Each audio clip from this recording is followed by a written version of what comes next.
성경 민수기 21장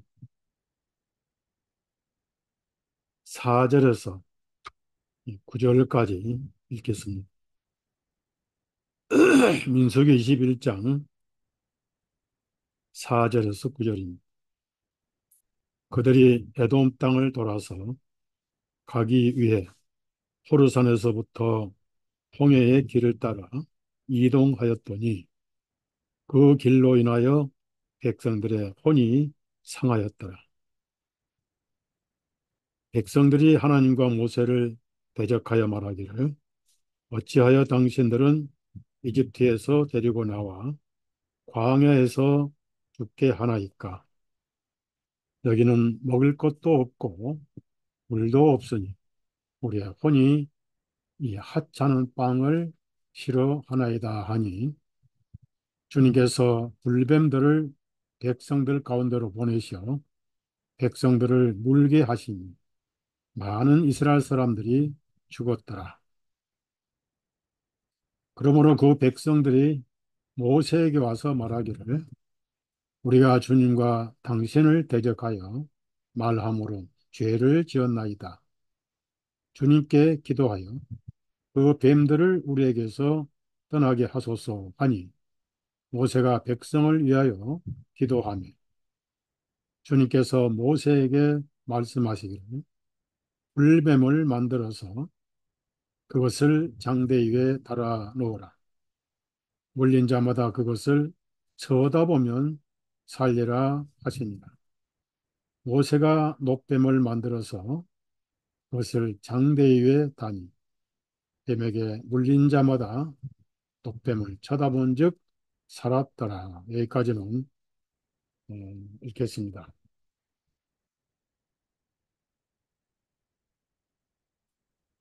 제가 폭풍 전야의 고요다라고 말씀을 드렸습니다. 이란하고 이스라엘 전쟁이 좀 지연되고 있는 것은 그렇다고 3차 전쟁이 취소된 것은 절대로 아닙니다. 3차 전쟁을 통해서 인류를 대량 살상을 하고 세계 정보를 추진하는 음, 전에도 잠깐 말씀드렸지만은 미국 교회의 90%는 세대주의 교리를 가지고 있습니다. 그래서 시온주의 목사들이 어마어마한 자금을 이스라엘에 퍼붓고 있고 자금력과 또 언론과 그래서 시온주의 이스라엘이 정통 이스라엘이 아니고 카자리아 유대인이라는 것을 아는 그리스도인은 아주 극히 소수입니다. 이 현대 이스라엘을 사탄의 해당이라고 가리키는 그리스도인들은 제침례교회 아나베프스트라고 하죠. 그러니까 지하에서 박해받고 고통을 받으면서 복음을 지켜왔던 소수의 무리뿐입니다. 제가 여기서 목사님들 또 장로님들을 좀 만나보면은 하나같이 이스라엘은 하나님이 함께 하신다. 이렇게 영적인 눈이 완전히 멀어 있습니다. 한국도 마찬가지입니다. 어, 그래서 3차 세계 대전을 준비하고 있는 예수의 일루미나이티, 브리메이슨이 시온주의 이스라엘을 세웠다가 온 세계 기독교가 성경 예언대로 이스라엘이 회복되었다라고 믿게 만들었습니다. 그것이 세대주의라고 하죠. 그래서 자금을 동원하고 하나님의 섭리로 회복이 됐다. 그래서 바벨론 포로 회복을 말씀하시는 성경 구절을 멀리 떼어놨다가 1948년 5월 14일 카자리아, 신 카자리아 유대인들을 성경 예언의 성취라고 호도하고, 그래서 미국 교회 90%가 그걸 믿고 있습니다. 그래서 이 전쟁에 해결사가 하나 나올 거라고 믿고 있는데, 때로는 그것이 트럼프다. 트럼프가 이스라엘 신전을 건축하도록 비밀 계약을 맺었다. 그래서 7년간 평화 조약을 맺게 할 것이다. 그래서 일본은 그렇게 시나리오를 만들고 소설을 쓰기도 합니다. 그리스도는 교황 조직을 두고 하신 말씀이고, 교황 조직 외에는 적그리스도 결코 없습니다. 라틴오스라고 하는 헬라어 철자가 666입니다. 교황을 짐승으로 묘사했고, 짐승의 표는 이마에 십자가 사인입니다. 그래서 헬라어를 정확하게 표현하면은 오른손으로 이마에 표를 하고 이렇게 번역이 돼야 됩니다. 오른손이든 이마든 둘 중에 하나가 아니에요.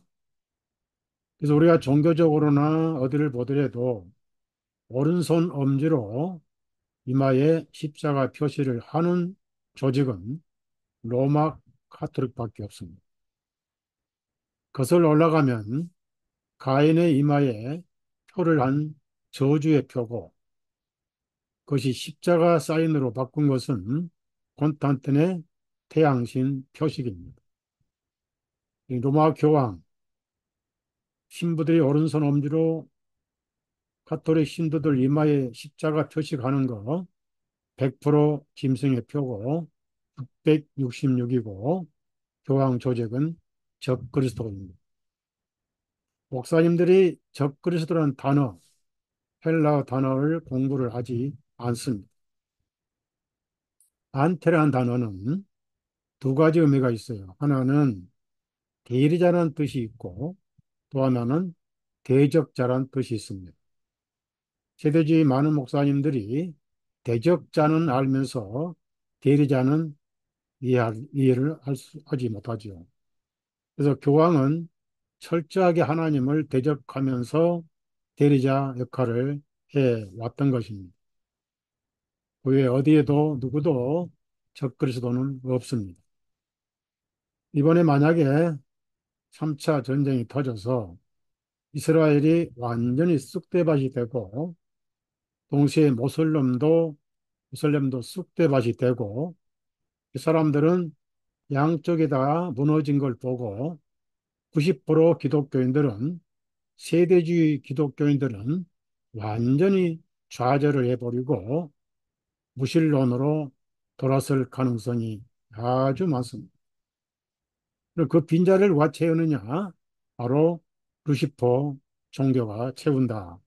라고 3차 전쟁의 목적에 기록되어 있습니다. 러시아 푸틴이 지금 이란에 국방부 장관을 보내가지고 복수를 연기하라라고 친서를 보냈지만, 러시아도 우크라이나의 공격을 받고 있고, 그러면서도 이란에 대해서 군수 물자를 제공하고 또 방위 조약이 있기 때문에 이란과 이스라엘 전쟁은 러시아와의 전쟁이다. 미국은 미국대로 F-16, 10도 18, 그리고 F-35까지 이스라엘에 제공을 하고 있다. 이스라엘 전쟁은 곧 미국 전쟁이다 해서 미국이 개입을 하게 되고, 이스라엘은 어떤 식으로든지 미국을 이란 전쟁에 끌어들이게 돼 있습니다. 이렇게 3차 전쟁이 터질 것인데 소식이 잠잠할수록 더 무서운 일은 준비되고 있다. 여러분이 기억하시고 음, 사탄은 요란하게 오지 않습니다. 성경에 사탄을 뱀이라고 그랬는데 뱀은 소리 없이 찾아오죠. 뱀은 냉혈 동물입니다. 그래서 다른 짐승들은 열기가 있기 때문에 뱀이 양혀를 끊임없이 앞으로 내서 뭔가 염탐을 하죠. 이게 바로 어, 전자파를 통해서 생물을 거리를 측정하고 또 어떤 어, 생물인가를 파악을 하지요. 뱀은 귀가 없습니다. 소리를 듣지 못하고 두 개의 혓바닥으로 생물의 위치와 거리를 파악을 합니다. 마귀는 지금 소리 없이 2030년을 준비를 하고 있고요. 이제 15분 도시 전 세계에서 공사에 들어갔고 이미 미국 마트에는 빌 게이츠의 인조 닭고기가 준비돼서 판매 중입니다. 모든 소를 키우는 농장들이 박해를 받고 있고 앞으로 소고기도 실험실에서 재배된 고기를 먹게 될 것이고 조만간 마트에 판매가 될 것입니다. 어, 아이들을 트랜스젠더로 만들어서 임신을 못하게 해서 인구를 대폭 줄이는 그리고 이제는 백신을 거절하고 거부하다 보니까 경찰을 풀어서 강제 백신을 맞게 하거나 미국의 군대는 지금 계엄령 상태입니다. 그러다 보니까 나토 군대를 끌어들여서 백신 거부자를 체포하고 가두는 미국에는 50개 주에 이미 수용소가 건설이 마무리되고 있습니다. 한마디로 그리스도인들이 설 곳도 피할 곳도 없는 절박한 상황이 지금 되고 있고 몬산토 유전자 조작 회사에서 상추, 식품, 그죠? 채소에다가 백신을 투여한 그래서 그걸 먹으면은 백신을 맞는 것과 똑같은 현상이 나타나는 그런 상황에 우리가 살고 있습니다. 그래서 우리가 피할 수도 없고 빠져나갈 수도 없습니다. 문제는 이런 상황에 어떤 믿음을 가져야 할 것인가. 음, 그래서 많은 사람들이 변절하고 타락하고 음, 믿음에서 떠나죠. 특히 세대주의 기독교인들은 이스라엘이 망하면은 모든 것이 무너져 버립니다. 그렇게 해서 음, 기독교를 사라지게 하는 것이 저들의 전략인데 우리는 세대주의에 오염되지 않았기 때문에 그런 것을 당연하게 여겨야 될 것이고요. 이스라엘을 통해서 우리는 교훈을 많이 배워야 됩니다. 광야에서 하나님께서 이스라엘 민족을 통해서 앞으로 하나님의 백성들을 어떻게 보호하시고 인도하실 건가를 이스라엘 민족을 통해서 교훈적으로 교육을 시켜 왔습니다. 고린도전서 10장이라든지 로마서 16장, 15장에 우리의 교훈이라고 분명하게 말씀을 하셨습니다. 성막의 모든 기구는 모형과 그림자다. 그렇다면 모세의 율법과 이스라엘 민족의 고난, 또 디아스포라, 포로 회복 이런 것들은 완벽한 교회의 그림자고 또 오형인 것입니다. 이스라엘은 나오자마자 불평을 했고 반죽이 떨어져서 먹는 것에 대한 불평을 했습니다. 그래서 하나님께서 하나님의 양식인 만나를 주셨죠. 만나는 캐세천이죠. 이것이 무엇이냐? 물어보는 질문이 만납니다. 하늘에서 오셨고 아침 일찍이 내렸고 이슬 위에 사뿐히 내린 하얀 둥그런 가시 같은 만나였습니다. 우리 삶의 최우선으로 하늘에서 오신 예수님을 생명으로 양식으로 살아야 됩니다. 우리 하루 3끼 먹는 것이 우리 영양소잖아요. 우리 영적인 영양소는 예수 그리스도입니다. 예수 그리스도는 예수님의 말씀을 통해서 우리에게 영양분을 주시죠. 하나님은 말씀이시죠. 태초에 말씀이 계신 그 말씀이 하나님과 함께 계셨으니 그 말씀은 곧 하나님이셨느니라. 요한복음 1장 말씀이죠. 요한일서 1장에 또 1절 말씀입니다. 그래서 믿음은 들으면서 나고 들으면 기록된 말씀에서 오기 때문에 듣는 신앙이 아주 중요하고 동시에 반드시 말씀은 기록된 성경을 통해서 전해져야 되는 것이다 라고 제가 말씀을 드립니다.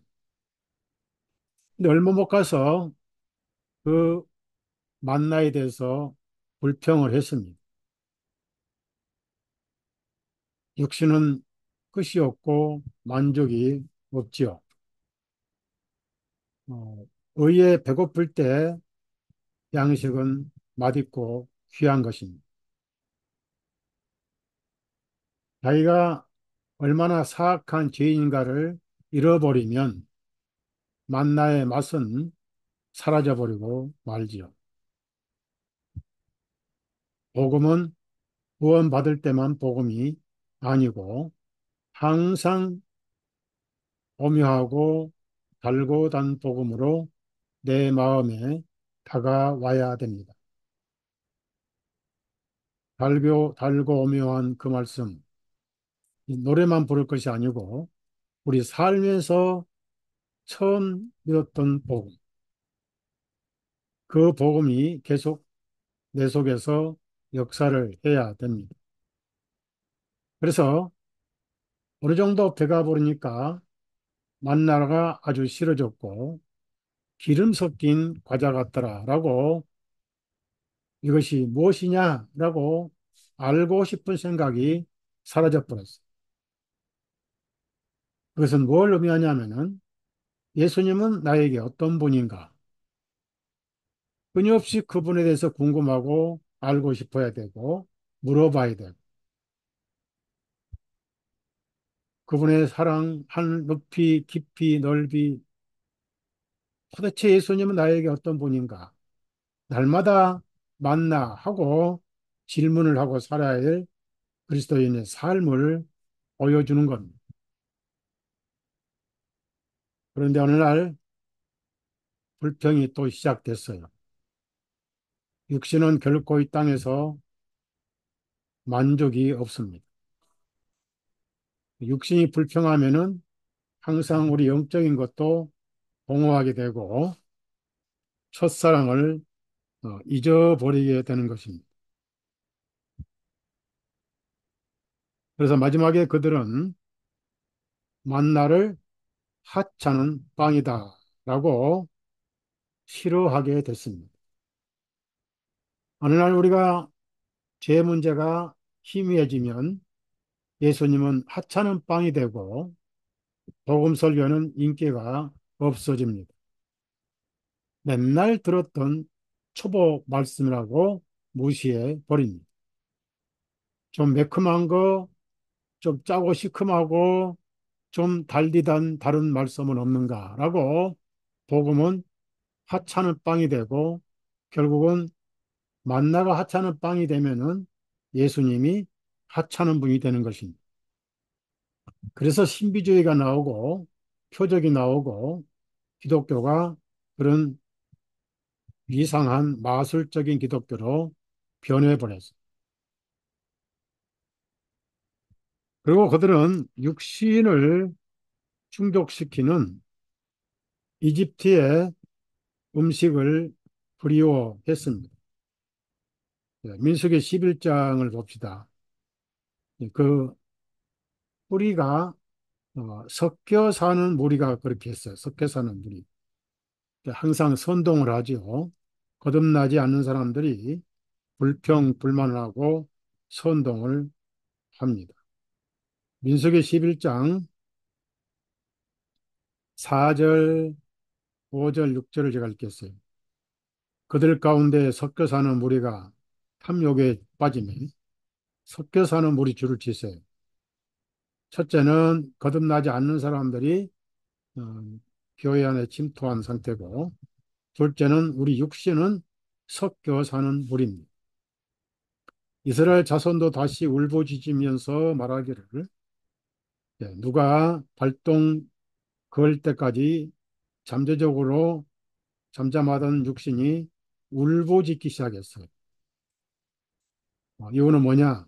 누가 우리에게 고기를 주어서 먹게 하리요? 광야에는 고기가 이스라엘의 음식이 아니었습니다. 하나님의 음식은 아니었어요. 이건 철저한 육신을 의미하기 때문에.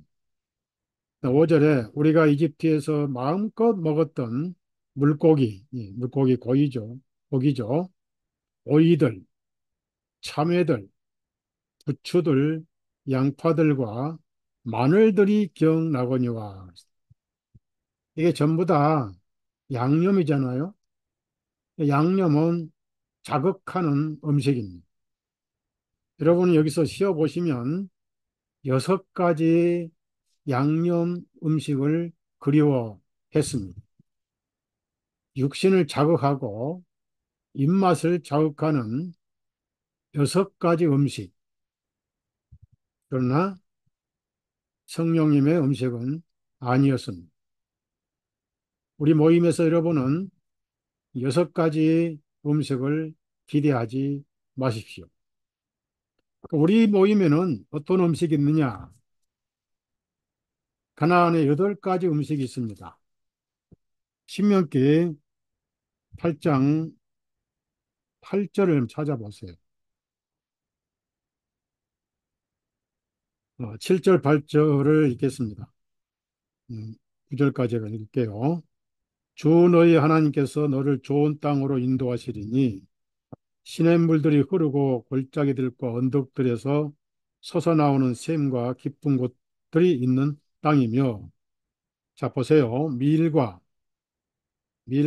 보리와 포도나무와 무화과 나무와 석류들의 땅이요 올리브유와 꿀의 땅이며, 9절에 내가 부족함이 없이 빵을 먹을 땅이니. 8가지입니다. 8은 새로운 숫자고 예수님의 숫자입니다. 예수님 이름은 헬라어로 888입니다. 예수님은 제8일에 할례를 받으셨습니다. 예수님은 제8일에 부활하셨습니다. 우리는 노아 방주의 8명 속에 속해 있습니다. 7은 완전수지만은 바로 율법이 속한 숫자입니다. 7일이 안식일 율법의 날이잖아요.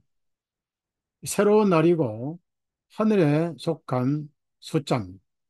우리가 예수님의 안에서 8가지 성령님을 통해서 이 속사람을 영적으로 살찌게 하는 음식을 먹게 하시는 것입니다.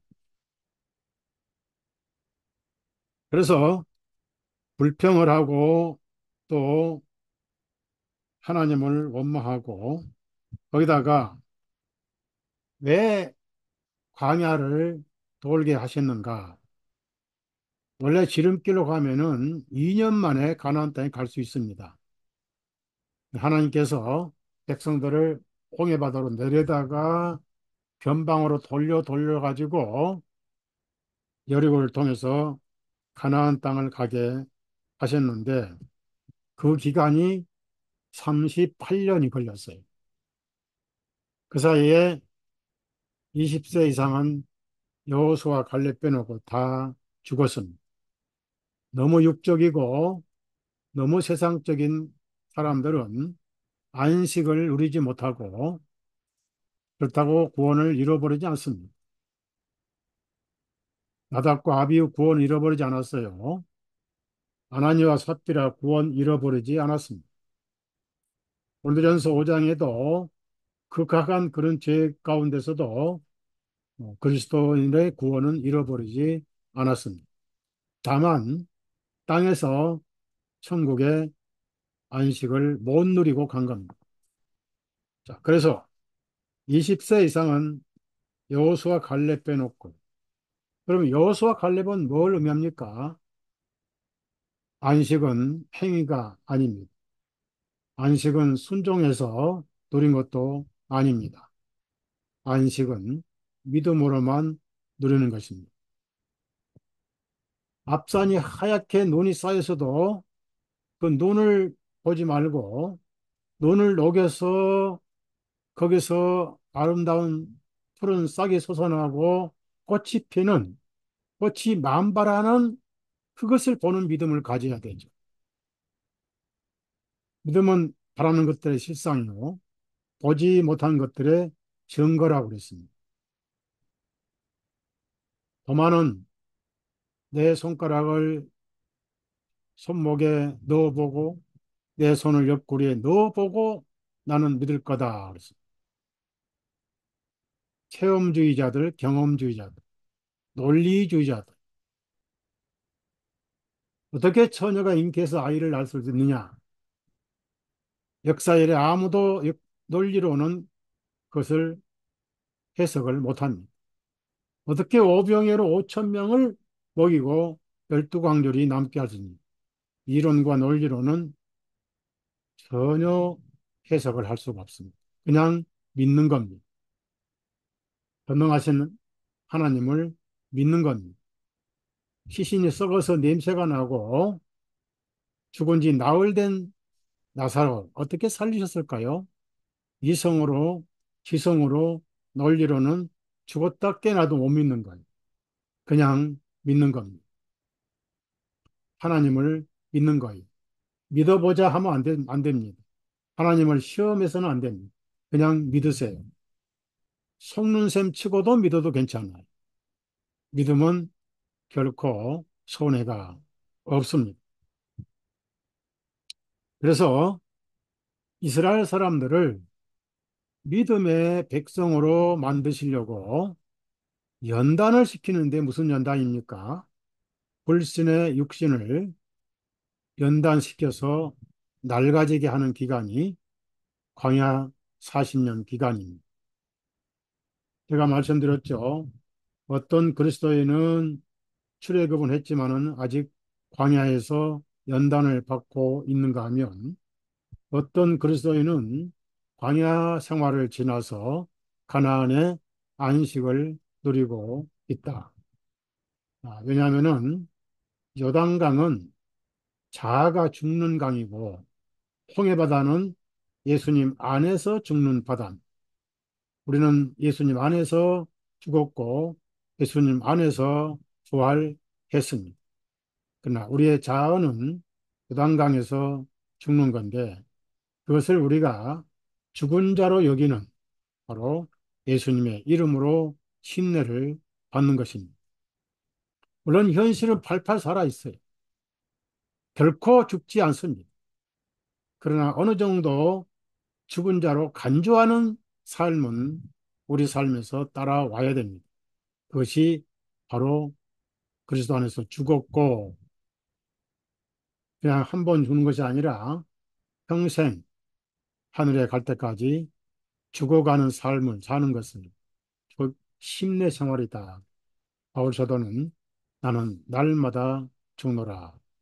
침례 생활이 날마다 죽는 삶이죠. 죽은 만큼 가나안의 안식을 누릴 수가 있는 것입니다. 완벽한 안식은 결코 없습니다.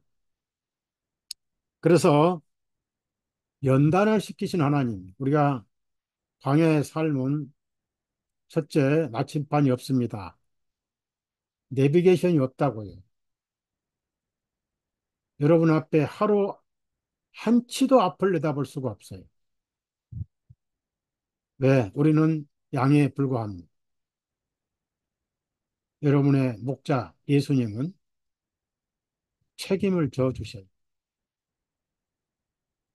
양을 위해서 목숨을 버릴 줄 아시는 그런 양이 바로 예수 목자가 예수 그리스도 목자를 따라가는 거예요. 시편 23편 말씀을 그대로 믿는 겁니다. 여호와는 나의 목자시니 내가 부족함이 없으리로다. 날마다 잔잔한 초장으로 아주 맛있는 꿀로 인도하시는데 지팡이가 나를 안위하시니 그래서 그 전에 영원히 거하리로다. 우리가 그런 믿음을 가지고 이제 앞으로 오는 어려운 세상, 기독교가 사라지고 지하로 들어가고 기독교인들이 박해받는 세상. 지금 이제 저로독감이 또 잠잠하더니 지금 WHO에서 원숭이 2창 또 백신을 준비하고 있어요. 미친놈들이에요. 인류를 달달달 볶아요. 또 우리는 거기서 여러분의 몸은 성전이잖아요. 하나님께서 피가 생명이라 하셨고 그 하나님의 성전을 그 원수놈들에게 내어주지 마세요. 건물 성전 아니에요. 여러분의 몸이 성령님의 전입니다. 야고보서 보면은 아프면 장로들을 청할 것이고 장로들은 기름을 바르고 기도하라는 말씀이 있습니다. 제가 밴드에 올리는 글을 쓰는 분은 실제로 그렇게 해서 많은 병자를 고쳤어요. 문자 그대로 논리는 믿지 않았습니다. 항생제라든지 뭐 이런 것을 주사 맞고 약을 먹을 때는 그 맞는 약을 먹잖아요. 근데 아프대 기름 바르고 기도했느니 나아버린 거예요. 왜? 성경대로 한 거예요. 그래서 홍해의 길을 따라 이동하였더니 뺑뺑 돌렸다가 말입니다. 하나님께서 니들은 좀 더 죽어야 돼. 좀 더 바짝바짝 목이 타게 죽어야 돼. 라고 홍해가로 일부러 길을 돌려서 인도를 하셨어요. 크게 불평을 한 거예요. 그래가지고 또 모세를 대적하 하나님을 대적해서 우리를 죽게 하려고 데리고 나왔느냐? 라고 또 따지고 그러면서 여기는 먹을 것도 없고 물도 없으니 물이 없죠. 예수님이 물이고 만나가 먹을 것인데 그래도 감사하지 않고 하찮은 빵을 싫어하나이다. 우리 그리스도인들이 어디서부터 시험 드냐 하면은 복음이 하찮은 빵이 될 때부터 시험 듭니다. 사실 복음 빼면 아무것도 없어요. 물고기가 물을 떠나면 아무것도 아니고 우리가 산소를 떠나면 우리 육신은 아무것도 아니잖아요. 복음에서 복음으로 끝나야 돼. 복음에서 생명 얻고 복음에서 누리고 복음으로 끝나는 것이. 그래서 바울 사도는 개인적으로 믿음을 지켰으니라고 했습니다. 남는 것은 믿음밖에 없습니다. 아브라함은 어디로 갈지 갈 바를 알지 못하고 갔어요. 갈 바를 알지 못하고 뭘 따라갔죠? 말씀을 따라갔습니다. 말씀이 빛이잖아. 예수님이 목자로서 앞서가시면 양들이 따라오느니라. 여러분이 내일을 알 수 없는 세상에 살고 있어요. 예측을 불허하는 세상입니다. 지금 알래스카 하프 조직에서 사방의 기후 변화를 일으키고 있습니다.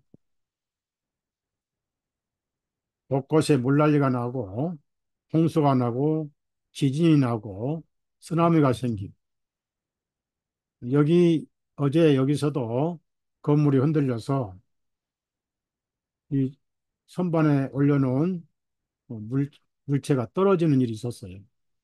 언제 터질지 몰라.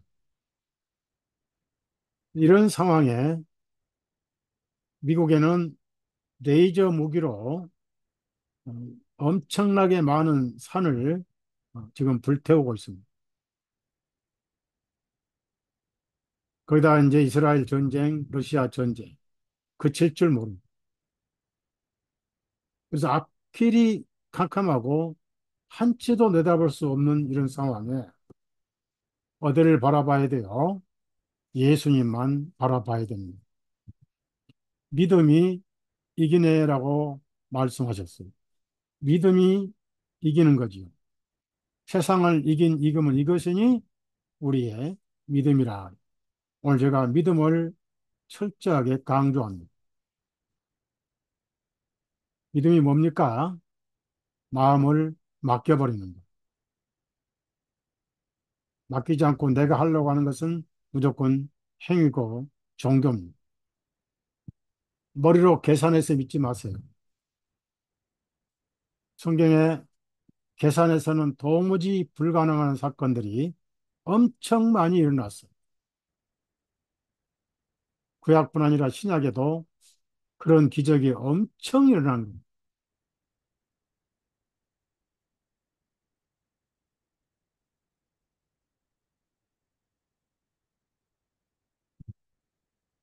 나병 환자가 가다가 깨끗해지고 앞을 못 보는 장님이 시력을 얻게 돼. 날 때부터 속에 있는 사람이 실로암 가서 눈 씻으니까 열려버립니다. 인간으로서는 상상할 수가 없잖아요. 온몸이 나 환자가 깨끗하게 나와버립니다.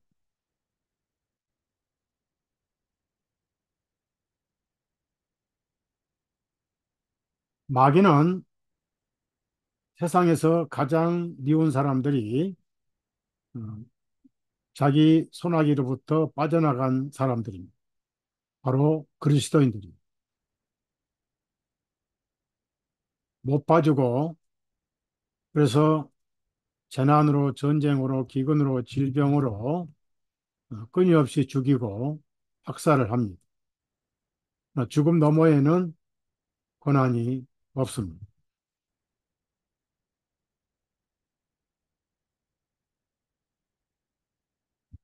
이스라엘 예수님 제자들이 예수님이 오병이어를 행하시고 산에 가서 기도하실 때 예수님 없이 배를 타고 건너편 거라사 지방으로 갔을 때 한 번도 겪지 못한 풍랑을 겪었습니다. 그래서 풍랑에 쌓여서 배가 앞으로 나가지도 못하고 뒤로 가지도 못하고 한가운데 우왕좌왕할 때 예수님은 파도 위를 걸어오셨어요. 예수님은 파도를 초월하신 분입니다.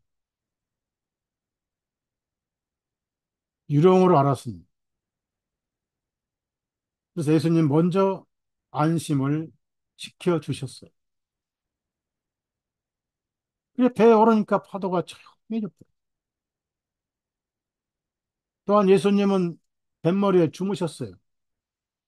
육신을 입으신 예수님도 피곤하시죠. 마귀가 질투해서 또 풍랑을 일으켰습니다. 아무리 물을 퍼내도 조그만 거룩배는 파선 직전의 상황까지 왔습니다. 여러분이 할 수 있는 건 다 해봐도 뭐가 안 되고 파손 직전 상태까지 우리는 삶에서 그런 상황을 늘 만납니다. 그래서 주님을 깨웠어요. 잘 깨운 거예요. 아니, 안 깨워도 배는 파손되지 않습니다. 여러분, 심령에서 예수님이 주무시면 안 돼요. 늘 깨어 계셔야 됩니다. 우선 급한 불도 끄신 분이 예수님이에요. 뭐가 급한지 아세요? 깨웠다고 책망하시거나 그러지 않으셨어요. 마귀의 작태도 알고 우리가 연약해서 아무것도 할 수 없는 것도 아셔요. 급한 불을 껐습니다. 바람아, 잠잠하라. 파도야, 고요하라. 거짓말같이 순종해 버렸어요. 그때 그 예수님, 오늘 여러분 마음에 계신 예수님, 다른가요? 그분이 그분입니다. 오히려 그때는 육신 안에 계셨지만은 지금 부활체로 계셔요. 세상과 천국을 왔다 갔다 하셔요. 때로는 바울에게 나타나셨고,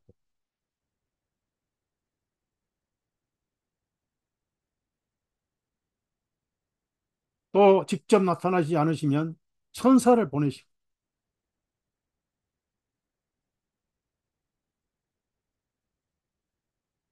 예수님이 주무셔도 마귀는 배를 파손시키지 못합니다. 제 아들이 깨워가지고 창조주로서 명령하셨습니다. 제 아들이 놀랐어요.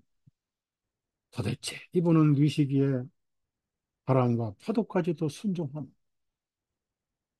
왜 바람과 파도만 순종합니까? 우리가 살고 있는 세상의 모든 악한 것들도 예수님이 건드리되 우리 백성들은 건들지 마라. 네 백성들은 건들지 마라. 사탄, 너 알아들었어? 라고 명령하십니다.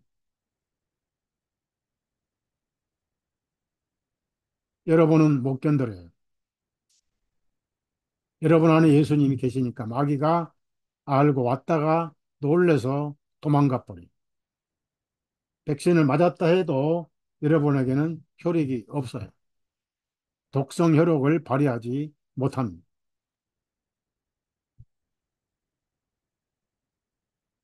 예수님은 여러분의 이름도 알고 계시고 여러분이 생명책에 기록된 것도 아시고 하나님의 백성 숫자에 들어있는 것도 아십니다.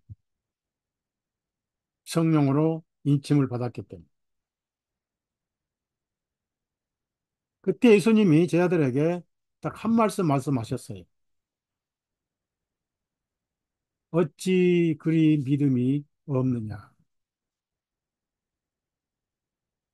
너희는 믿음으로 살리라. 믿음에서 믿음까지. 믿음은 잘합니다. 마지막 남는 것은 믿음밖에 없습니다. 그래서 믿음이 이기는. 믿을수록 하나님은 기뻐하셔요. 믿음이 없으면 하나님을 기뻐하게 할 수가 없습니다.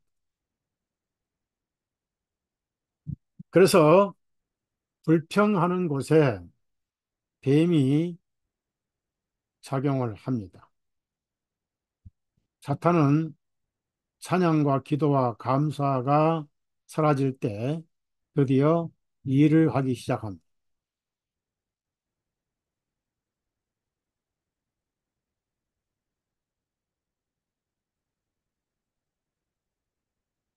사막 땅의 뱀들은 물기가 거의 없는 사막 땅이기 때문에 엄청나게 독사의 독이 독합니다. 한번 물리면은 혈액을 통해서 뇌까지 몇 초 만에 독성이 퍼져가지고 띵띵 부어서 심장이 마비돼서 죽어버려요. 부어버리니까 심장이 부어서 운동을 못하고 호흡을 못하고 뇌세포도 경석돼 가지고 죽어버립니다. 단 몇 초 만에. 그렇게 무서운 독이 불뱀이 있었던 광야에 불뱀. 수많은 백성들이 여기저기서 물려가지고 죽어가기 시작을 했어요. 이걸 하나님께서 너희들이 불평해서 얻은 자업자득이니라 하지 않으셨어요.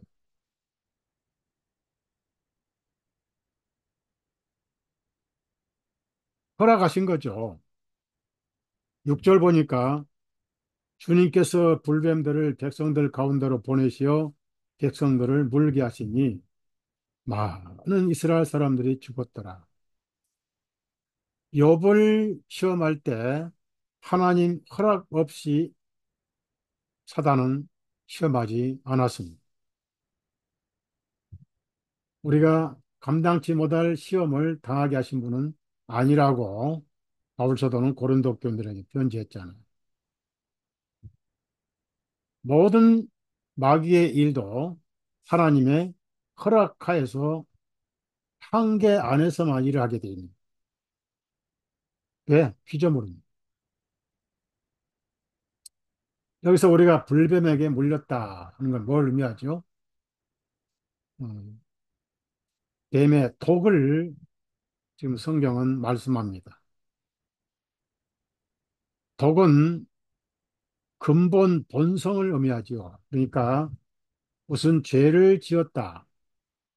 그런 죄를 짓는 것을 말하는 게 아니고 독에 오염된, 뱀의 독에 오염된 본성의 사람, 인간을 말씀하십니다. 최초에 언제 누가 물렸죠? 하와가 에덴의 뱀에 물렸습니다.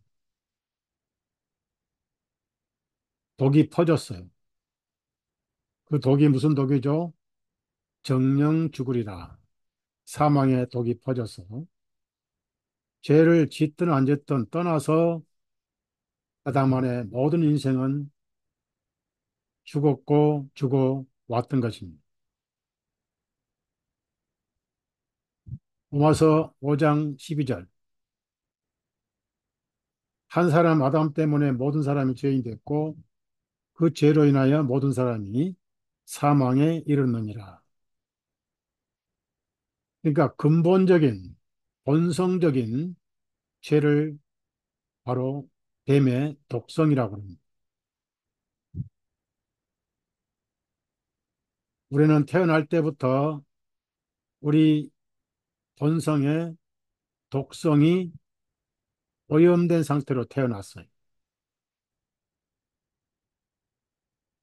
이건 육신적인 문제가 아니라 영적인 문제입니다.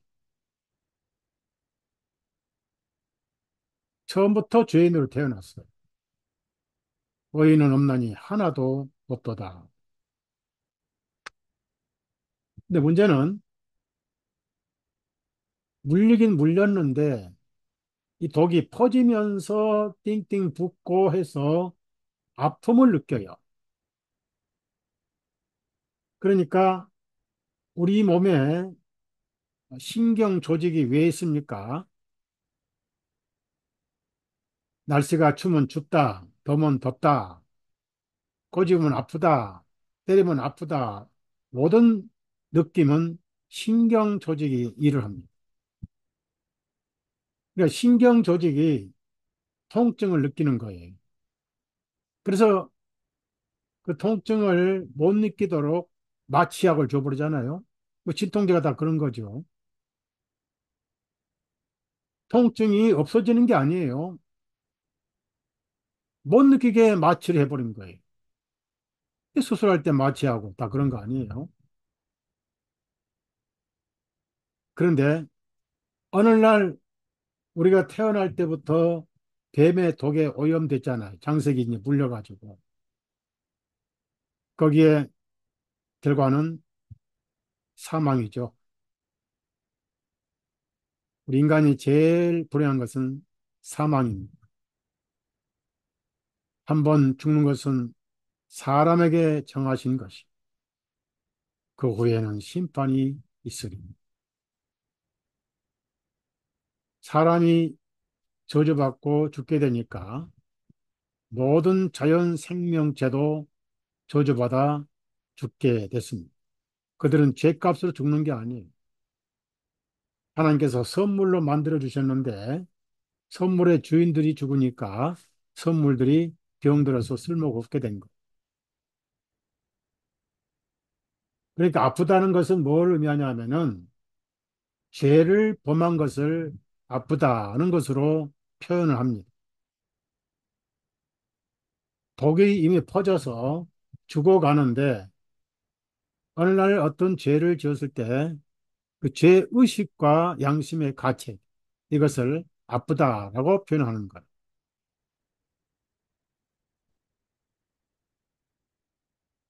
그러니까 아프다라고 표현해서 아무리 아우성을 치고 통곡을 하고 함성을 지르고 난리를 쳐도 독은 없어지지 않습니다.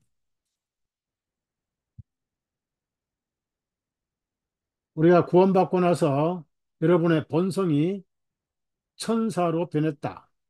아무리 성령 충만해도 본성은 남아 있습니다. 환경이 되면은 본성이 작동을 하지요.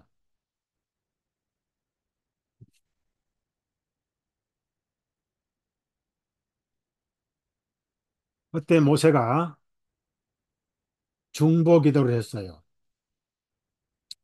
여호와 하나님이시여, 백성들이 불평한 것은 감사를 모르고 기름칠한 과자 같다고 여겼던 그 만나를 하찮은 빵이라고 멸시했던 죄, 연단시키고 낮아지고 죽어지고 부서지고 깨어지기 위해서 38년을 광야를 돌게 하신 하나님의 깊은 사랑을 모르고 그것 때문에 불평불만해가지고 우리를 죽이려고 데려왔느냐고 난린데 거기다가 불뱀을 또 보내셔서 죽어서 사방에 지금 죽어가고 있사오니 하나님 이 백성 불쌍히 보시고 살려주십시오라고 중보 기도를 했어요. 그리고 백성들이 중요한 것은 그 죄를 자복했다는 것입니다. 이 자복이라는 건 뭐냐면은 자신이 죄를 지었다는 거예요. 자, 본성의 죄와 죄를 범했다는 의식은 다릅니다. 사실상 본성의 죄는 속에서 생각만 하고 발동만 하지 실현되지 않는 죄죠. 그렇지만 예수님은 마음으로 생각한 것도 다 죄다라고 말씀하셨어요. 여자를 보고 음욕을 품는 자마다 마음에서 이미 그녀와 간음하였느니라. 그러니까 행동으로 옮기지 않는 것은 옮긴 것이나 마찬가지다는 얘기예요. 그런 환경이 아직 안 왔기 때문에 속으로만 끓고 있을 뿐이다. 이런 말씀이에요. 그래서 죄에 대해서 차이가 없는 거예요. 그런데 하나님께서 기적을 베푸셨어요. 무슨 기적이죠? 뱀을 만들어라. 예? 불뱀에 물렸는데 뱀을 만들어요. 그래서 모세가 노추로 대충 그냥 망치로 두드려서 번쩍이는 놋뱀을 만들어서 하나님께서 장대에 높이 달아, 다들 볼 수 있게 높이 달아라. 딱 해답을 한마디 하셨어요. 쳐다보는 자 살 것이다. 너무 간단한 거예요. 아, 놋뱀을 갈아가지고 그 가루를 마시게 할지어다. 저 바위 밑에 가면 노란 흙 있는데 그게 미생물 약이니까 빨리 파다가 물에 타서 다 마시게 하거라. 해독을 시켜라. 아, 노뱀에 불뱀에 물렸으니까 물린 곳에 피를 전부 짜내가지고 해독시킬지라 이렇게 안 하셨어요. 그 불뱀을 상징한 노뱀을 장대에 매달았습니다. 왜 놓습니까? 여러분 색깔이 불뱀 같은 색깔이라 해서 노초로 생각하면 그건 잘못 이해한 겁니다. 성경에 성막에서 노수로 만든 바로 제단이죠. 어린 양의 피를 흘리는 제단은 나무를 노수로 싸서 만든 제단입니다. 물두멍은 완전히 노수로만 만들었어요. 그리고 성막의 모든 바닥 기초는 노시였습니다. 지성소에는 기둥의 바닥 기초가 은이고, 그리고 노수로 또 만들고, 지성소에는 금으로 전부 쌌습니다. 뭘 의미합니까? 돛은 심판을 상징합니다. 심판이 끝난 놋대야 위에다가 물을 담으셨어요. 손을 씻는 죄나 재단에서 사함받는 죄나 같은 죄지만 재단에서 피 흘려 사함받은 그리스도인들은 죄에 대한 심판은 끝났다. 물두멍이 여러 가지 의미를 계시해 주십니다. 이 물두멍 자체가 심판을 마무리한 증거고 거기 담은 물은 심판한 것이 아니라 생활 속에서 성결하게 변해가는, 닮아가는 손발을 씻는 것이지 심판을 하는 것은 아니다라고 하나님께서 교육시켜 줍니다. 돛은 심판입니다. 놋뱀을 만들어서 높이 달았어요. 자, 고개를 쳐다만 보면은 다 나아버렸어요. 나아가고 있다느니, 어떤 사람은 반쯤 나았다느니, 어떤 사람은 80%나 그런 게 없어요. 기도원 뭐 원장들이 1차 안수, 2차 안수 뭐 별짓 다 하죠. 그런 거 없어요. 뭐로 보든 좌로 보든 쳐다보니까 전부 나아버렸어요. 그냥 나은 게 아니에요. 전혀 물린 기억이 없도록 나아버렸어요.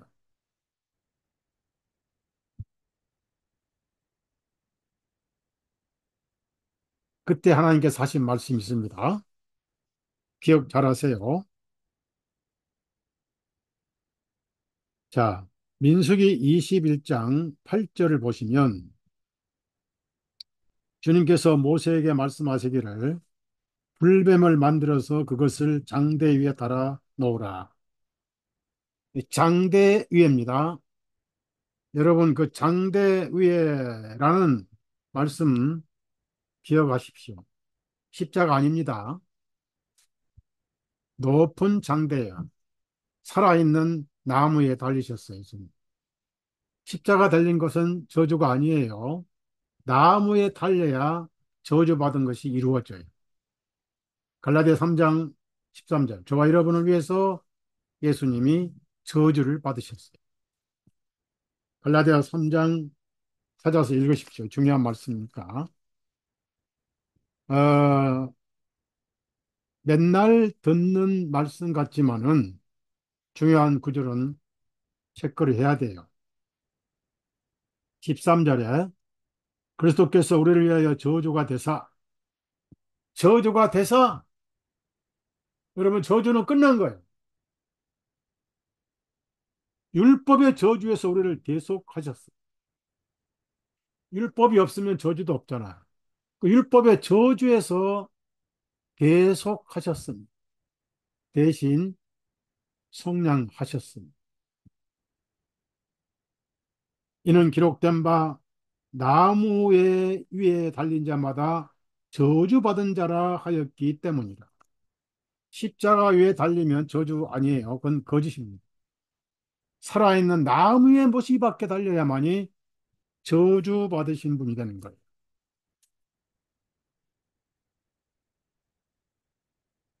제가 성경을 가지고 장담하거니와 여러분은 죄에 대한 저주는 영원히 끝나버렸어요. 왜? 장대에 높이 달리셨어요. 그걸 요한복음 12장에서는 인자가 들리면 모든 사람을 내게로 이끌겠노라 하셨어요. 이 유명한 말씀을 가장 그 가장 지적이고 엘리트인 니고데모에게 말씀하셨어요. 니고데모는 그 말씀 하나에 모든 지식이, 율법이, 교리가 와르르 무너져 버렸어요. 그 많은 비유를 드시고 또 지성소나 뭐 속죄소나 이런 비유가 아니에요. 모세가 장대에 뱀을 든 것처럼 인자도 들려야 하리.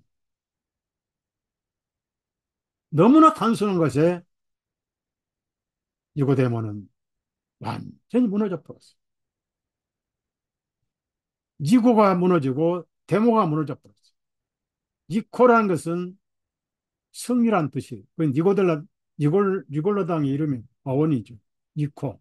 데모는 뭐죠? 학생들 데모한다. 데모크라시, 민주주의를 말합니다.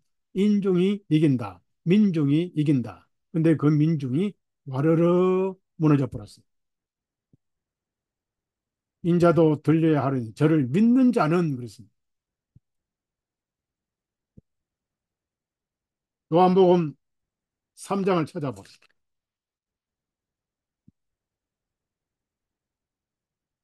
14절입니다. 가장 지적이고 율법 지도자고 율법사 지도자인 니고데모가 하신 말씀. 모세가 광야에서 뱀을 들어 올린 것 같이 인자도 반드시 그렇게 들려 올려져야만 하리니 이것은 누구든지 그를 믿는 자는 멸망하지 아니하고 오히려 영원한 생명을 얻게 하려 함이라. 자, 다시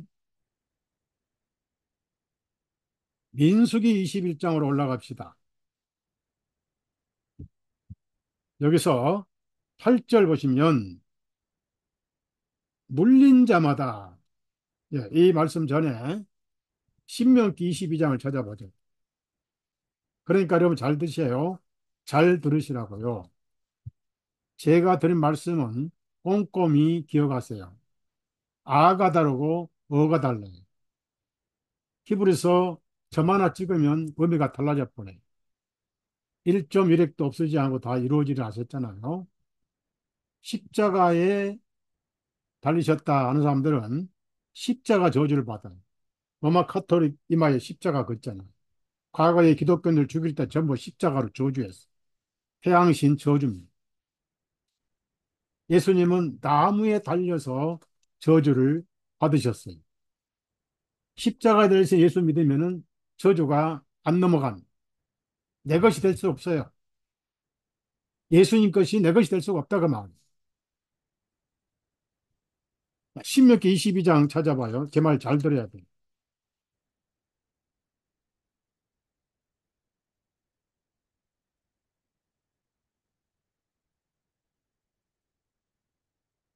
21장 22절 23절입니다.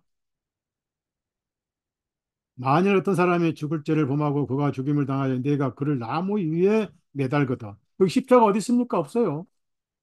킹제임 성경 십자가 나오지만은 그건 원문에는 십자가 없습니다. 헬라어에는. 전부 서타라우스예요. 서 있는 나무예요. 목사들 공부 좀 해야 되는데 아니. 23절 그의 시체를 밤새도록 그 나무 위에 두지 말고 반드시 그를 그날에 장사하여 나무에 매달린 자는 하나님께 저주를 받았음이니 주 너희 하나님께서 내게 상속으로 주시는 내 땅을 더럽히지 말라. 그래서 예수님이 저와 여러분을 대신해서 나무에 달려서 저주를 가져가신 거예요. 그 노뱀을 말씀하신 주님은 바로 그 노뱀이 예수님 자신이라는 것을 말씀하십니다. 다시 강조합니다. 노선 심판을 상징합니다.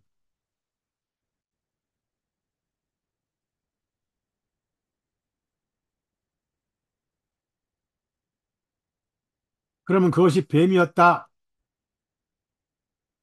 뱀은 이미 골고다에서 심판이 이루어져 버렸어요. 저주의 뱀은 죽어버렸어요. 예수님 안에서 사탄의 저주가 죽어버린 거. 그걸 쳐다봐야 돼. 쳐다보는 것은 믿는 것입니다. 그때 조건이 하나 있어요. 8절 맨 마지막 보면은 물린 자마다 그것을 쳐다보면 살리라. 줄을 치세요. 물린 자마다. 이걸 이것을 모세가 이 성경을 쓰면서 어, 하나님 말씀을 모세가 오경을 썼잖아요. 9절 보시면 모세가 놋뱀을 만들어 그걸 장대 위에 다니 뱀에게 물린 자마다 놋뱀을 쳐다본즉 살았더라. 물린 자마다 많은 이스라엘 백성들이 물린 곳을 내려다보고 쳐다보고 놋뱀을 안 보고 장대만 쳐다본 사람, 놋뱀을 안 보고 모세만 쳐다본 사람 다 죽었어. 뱀을 쳐다봐. 나를 죽게 하는 뱀이 거기서 죽어버렸어. 그리스도 안에서 죄가 죽어버렸어. 죄상은 사망인데 사망이 죽어버렸어. 육신의 사망은 사망 아니에요. 둘째 사망이 죽어버렸어. 여러분 안에서. 더 이상 건드리지 못해. 노뱀이 높이 들려 있거든. 물린 자만 쳐다보는 거야. 복이 오염됐는데 아직 죽지 않고 물려서 붓기 시작해가지고 통증이 올 때 물렸구나라고 깨닫는 거예요. 여러분 세상에서도 독사가 다른 어디를 물었잖아요. 바로 통증이 오지 않습니다. 이게 혈관을 타고 들어가서 이제 심장으로 하고 내려가 가지고 붓기 시작하면서 이제 밀어붙이니까 신경이 밀어붙여 가지고 통증이 오면서 끙끙 앓다 바로 숨이 끊어지는 거예요. 물린 자마다 물린 것을 깨닫는 것이 통증인 거예요. 뭘 의미할까요? 우리의 본성은 아담의 뱀의 독이 흐르고 있고 독에 오염돼 가지고 언제든지 죄를 지을 수 있습니다. 절대 죄를 일부러 지어서는 안 됩니다. 마음속에 내가 죄인이구나 라고 깨달은 때가 있어요. 언제? 빛이 비춰올 때. 의의 말씀을 들어. 그때 여러분 심령에는 물린 것을 깨닫게 되는 거예요. 자, 내가 열심히 하나님 일을 하려고 할 때 죄가 더 드러납니다. 내가 행위로 하나님 뜻을 이루려고 할 때 또 죄가 드러나요. 주님 뜻대로 살겠습니다라고 뜻대로 할수록 반대의 뜻대로 육신의 뜻대로가 나타납니다. 물린 것을 체험하게 됩니다. 그때마다 어디를 봐야 돼요? 예수님을 쳐다봐요. 다른 거 쳐다보면 안 돼요. 교리를 쳐다보면 안 돼요. 예수님만 쳐다봐요. 거기서 뱀은 죽었어요. 죄는 죽었어요. 모든 의심도 죽어버려요. 그래서 구약 성경에 교훈이 하나 있습니다. 레위기 4장을 찾아봐요. 레위기. 그래서 우리는 성령께서 때때로 여러분 속에 극심한 죄의식을 일으켜 세우시요. 왜냐하면은 죄가 많은 곳에 뭐가 많죠? 은혜가 넘치기 위해서. 죄를 많이 지은 게 은혜를 넘치는 게 아니에요. 죄를 깨닫는다 그 말은 숨어있던 죄가 드러나서 나야말로 비참한 죄인이구나 하는 것을 깨닫게 하는 것이 율법이지, 죄를 더하게 한다니까 죄를 많이 짓게 하는 그런 뜻은 절대 아닙니다. 죄된 생활을 하는 사람보다 경건한 생활하는 사람이 훨씬 죄의식을 강하게 느낍니다. 자, 레위기 4장을 보시면 이런 말씀이 있어요.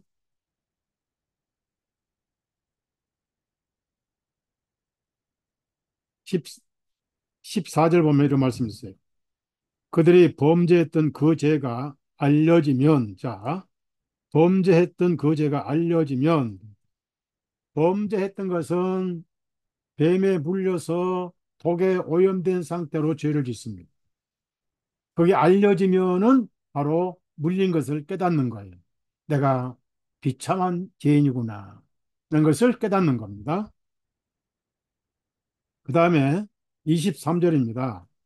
만일 그가 범죄한 자기 죄를 깨닫게 되거든.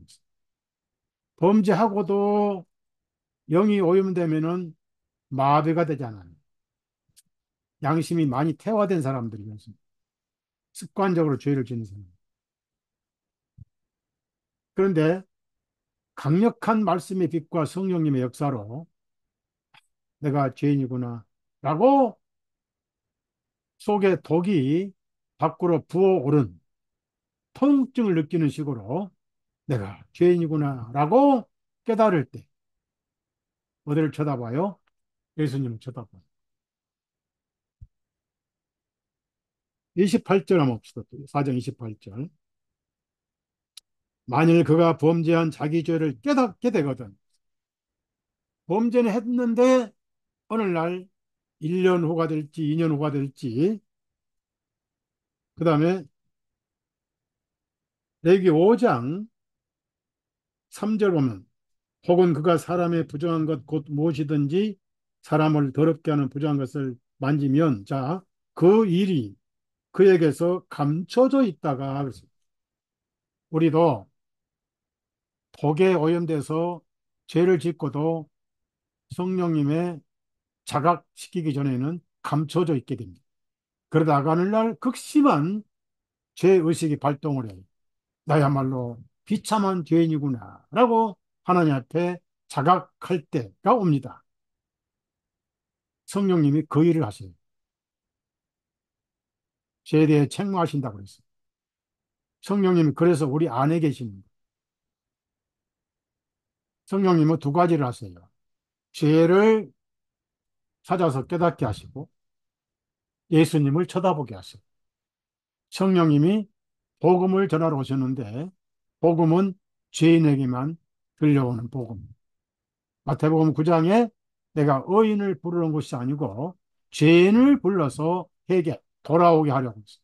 회개 오해하지 마세요. 그 죄로부터 돌이키란 그렇게 하신 그런 뜻 아니에요. 나에게 돌아오게 하려. 죄인을 불러서 돌아오게 하려고 내가 왔느니라.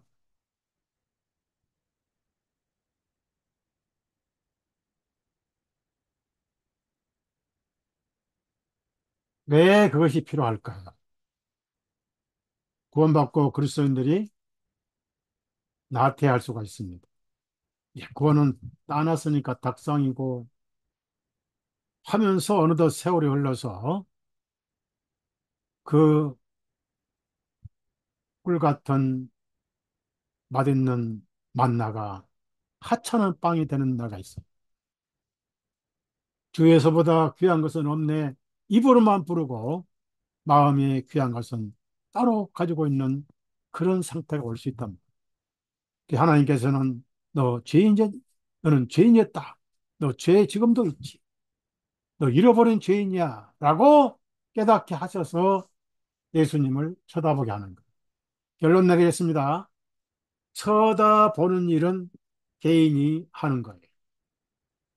누구도 대신 쳐다보지 않습니다. 누가 대신 쳐다봐주지도 않아요. 죄는 무조건 사망이다. 내가 쳐다봐야 돼. 쳐다본 적 살리라 했으니까 그냥 쳐다보는 거예요. 살아버린 거예요. 그래서 뱀이란 것은 우리에게 사망을 가져오는 저주를 가져온 존재인데 그 저주가 골고다에서 끝났다. 뱀이 죽었다. 노시다. 심판이 끝났다. 바로 예수님 안에서 이루어진 걸 말씀하는. 그래서 이스라엘 사람들이 그걸로 끝난 게 아니라 이 사건 이후에 또 물리고 또 물리고 해서 장대의 뱀을 가나안까지 가지고 왔던 겁니다.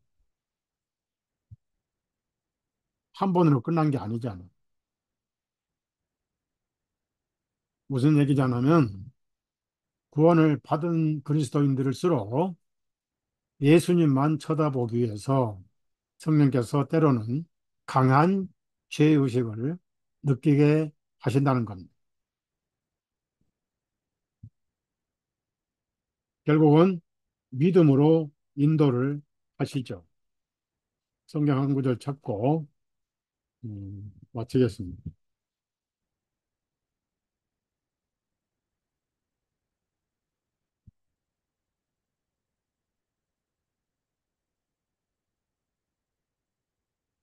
로마서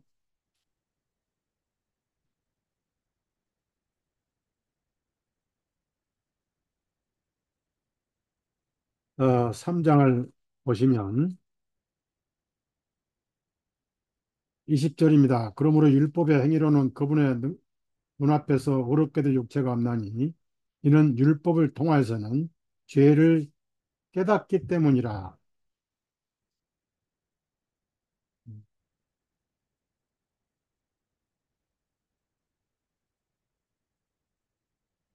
그래서 결국은 죄가 예수님을 쳐다보게 한다.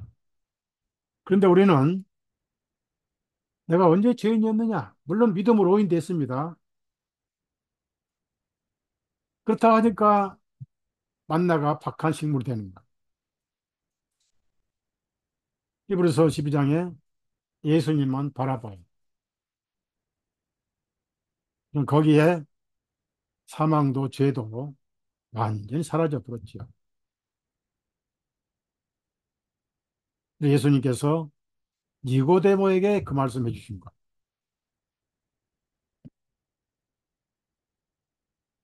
우리가 육신이 변화됐고 영광체가 되기 전까지는 높뱀의 신, 뱀으로 저주 끝난 예수님을 바라보셔. 음, 복음은 복음으로 계속돼야 되고 우리가 마지막에 믿음에서 믿음으로 생을 마감해야 됩니다. 하나님의 방법입니다. 앞으로 살아가면서 음, 우리가 죄 사함 받고 예수님의 양떼가 되었죠. 우리 삶에서도 예수님께서 책임져 주시고 보호해 주신다는 것. 음, 가장 절망적일 때 여러분 심령에 예수님 음성이 들려오게 하셔야 돼요. 내니 안심. 쳐다보는 거예요. 그 길만이 우리 시대에 살아남을 수 있는 신앙의 길입니다. 어떤 면에서 역설적으로 여러분이 내가 잃어버린 죄인이구나 라고 깨달을수록 은혜가 더욱 넘치는 것입니다. 은혜를 위한 은혜죠. 죄 모르고 죄 사함이 없잖아.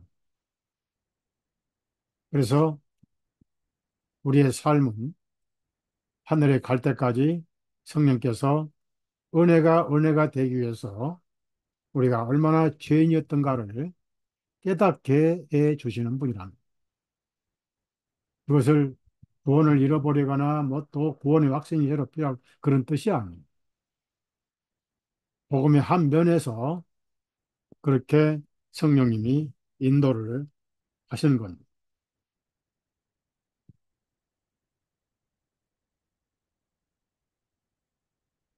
히브리서 한 구절 읽고 어,